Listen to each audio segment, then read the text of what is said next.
1986 সালে ম্যাডাম জয়পুরহাট যায় এবং বগুড়া যায়। তো উনি যেখানেই বাইরে সফরে যেতেন আমাকে ১ দিন কি ২ দিন আগে পাঠাইতেন।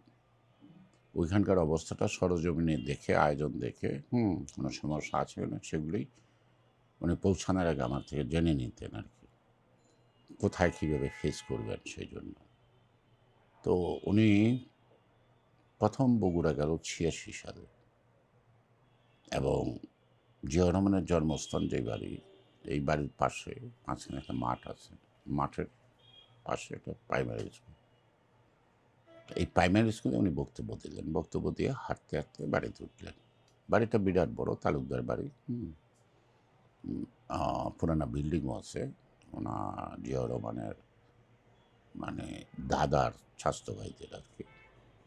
পাশে ওনাদের একটা দোতলা বাড়ি, ২ রুমের। এটা দোতলা, একতলা বাড়ি। তো উনি এখানে উঠলেন। ওঠার পরে তো প্রতিবেশী সবাই আসছে বা তার দাদি শাশুড়ি হয় এমন তারাও আসছে। তো উনি চুপচাপ প্রেসিডেন্ট জিয়াউর রহমানদের যে ঘরটা, সে ঘরে একটা খাট আছে, ঘাটের কোনায় বসে রয়েছে। তো আমরা দাঁড়ায় আছি। যারাই আসতেছে তারা নতুন বউ যেমন বরণ করে ওই রকম ওই চামচ একটু মিষ্টি মুখে দিচ্ছে। উনি এত বড় একটা নেত্রী, একদম নির্জীব, যে যা করতেছে ওটাই উনি মাথা পেতে নিচ্ছেন। তো এর মধ্যে কয়েকজন মহিলা আমাকে জিজ্ঞেস করে, আপনি কোন পক্ষে? আপনি কে? আমাকে জিজ্ঞেস করছে, আপনি কে? আমি বললাম যে আমি কন্যাপক্ষ। তো আমার দিকে একটু তাকাইলো কটকটায়। তো সব শেষ হলো, আমরা রওনা দিলাম বাড়ির থেকে গাড়িতে উঠা। তাই তুমি এটা কী বললা?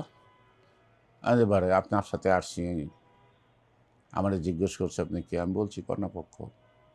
কেন বললা? আমি যে আমার মনে হলো ১ম এই বাড়িতে আসছেন। কয় হ্যাঁ।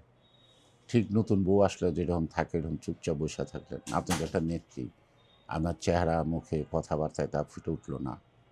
যে যা করতেছে, যে যেরকম ঠাট্টা করতেছে, দাদি শাশুড়ি, আপনি চুপচাপ শুনতেছেন। যে মিষ্টি দিতেছে, খাচ্ছেন, কেউ মানা করছেন না।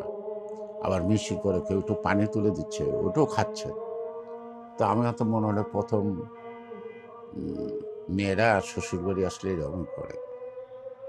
তা আমি ওই ইটাকে আমি স্মৃতিটাকে চিন্তা করেই আমার মুখ দিয়ে আর কোনো উত্তর আসে না। তাই আমি বলছি কন্যাপক্ষ, আমি তো আপনার সাথে আসছি। যদিও এই বাড়িতে আমি আগে আসছি, আরও আগে আসছি।